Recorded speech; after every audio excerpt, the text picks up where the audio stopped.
done a great job. And I think if the energy in the water is anything like on the desk, I think we're in for a great afternoon, that's for sure. The boys are fired up and ready to rock and roll. So worthy of hoisting that trophy above his head. Former AI Award recipient at that same event, as we look at the first wave of the quarterfinal matchup for Vasco Ribeiro. Rifling off a couple of forehand whips off the top, he'll find a finish.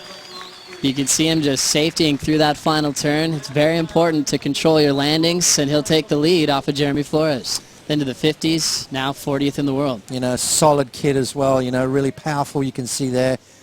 I like the fact that it's just smooth transitions between his maneuvers, gets that rail in the water, sets those fins, and I like the fact that he rode out of this one, showing the judges that's an experienced competitor right there. So Vasco Ribeiro draws first blood, and look at it, Joe, it's a good score. I think these are the best athletes in the whole world. As we get back to this one, just a short ride for Jeremy Flores. What's your take on that? Surfers compared to other athletes in the world? I mean, look what they've got to deal with. You know, it's an ever-changing playing field. They're dealing with one of the heaviest forces of nature, and that's the ocean. You know, with especially the way it is today, it's been a different kind of setup. You know, today especially the event was on, then off. Now Vasco going straight up vertical in a heavy section. He'll pull that one off. Jams the end section down, pulls that one off, and the crowd is loving the local boys' performance so far. I remember back in the day talking to Dylan Perillo. He was getting a couple wild cards. He said he couldn't feel his legs. He was so nervous. He still got big numbers, but he said it was so scary surfing in front of a big crowd.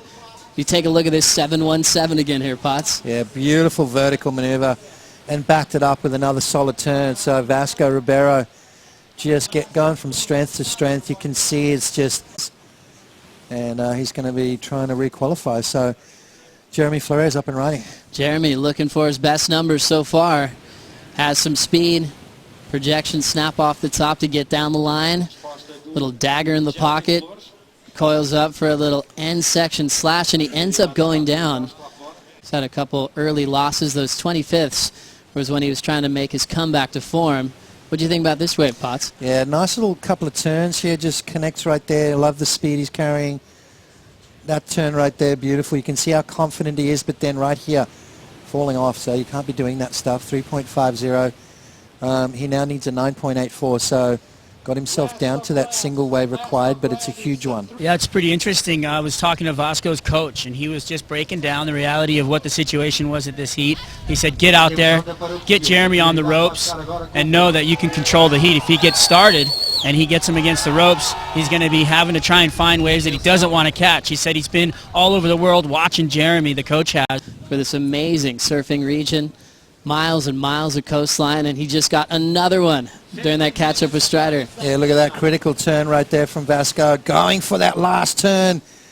He was hanging on by his toenails right there, Joe. Unfortunately, couldn't do it, but a two-turn combo, looking to replace a 6.17. Human, I've seen him walk by you in the past, Potts, and say, hey, when's our heat, Potts? Let's do this. You've been on a lot of trips with him. What's that? Well, we'll get back to his fire in a second with Flores up. Nice little forehand hook in the pocket. High line wrap. He'll recover. And he'll run after the inside corner. Throws the tail out for the finishing move. Now backing up the 3.5. And he's chipping away at the 9.84 with 8.50 to go. You know, switch something mentally because he looks a little bit frustrated right now. Let's have a look. Driving off the bottom here. First turn. Boom, right there. Lets those fins slide. And this is the hard part right here. Almost lost it. Regathered and finished off nicely. So looking at that again, this is going to be a great score for Jeremy. It's going to give him that little bit more fire. Let's see if he can reel things in and get himself back in the heat. He's back though, definitely. I mean, he's got some good boards under his feet. Maybe that was part of the issue. You know, I think when you've been on tour for quite a long time, which he has, it's kind of all he's done, you know. He's no slouch in these kind of waves. It came down to being in the right place at the right time, and that Cinderella story that's Strider talked about, well, it continues. And the local boy Vasco, I mean, this is great for the sport here. We know how challenging it is out front. 6.17 and a 7.17. He got those keepers back to back.